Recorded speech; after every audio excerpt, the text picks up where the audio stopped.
আসসালামু আলাইকুম রহমতুল্লাহ। কেমন আছেন ভাই? অনেক ভালো। ভাই এই জায়গাটা কোন জায়গা এটা? জায়গাটা মোটামুটি মঞ্জুরনগর। মোটরপি মলচিতনগর। হাঁসগুলা কি আপনার? জি আমার। কতগুলো হাঁস আছে এখানে? হাঁস আছে আপনার 1100। 1100। বয়স কত ভাই হাঁসগুলার? 1.5 বছর। 13 বছর। ডিম কি পাচ্ছেন না আরো পরে? 600 ডিম পারে। বর্তমানে 600 ডিম পারে না? বর্তমানে 600 ডিম পারে। জি। 2-4 জন আছে কাজ করি। এমনি এমনি মহিলা হাঁস কেমন আছে আর পুরুষ হাঁস কেমন আছে? পুরুষ হাঁস আছে 100, আর মহিলা হাঁস আছে 1000। 1000। মোট 1100 না? জি 1100। জি।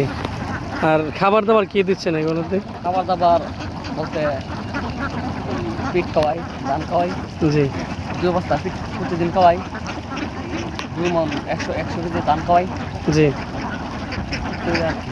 আর ওষুধ রোগ বালাই কেমন আছে? যেহেতু আপনারা প্রাকৃতিকভাবে নদীর পালন করতেছে, অনেকে দেখি যে খেতে চরণ বিলে খাওয়া, অনেকে দেখছি আবার পুকুরে ছেড়া খাওয়া।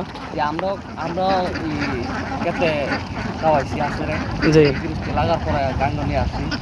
গাঙ্গ নালার মধ্যে ভালোই, খারাপ না। চেষ্টা মোটামুটি ভালোই। তো মোটামুটি ভালো আছেন তো এগুলো সব কিছু করে? অনেক ভালো আছে আলহামদুলিল্লাহ।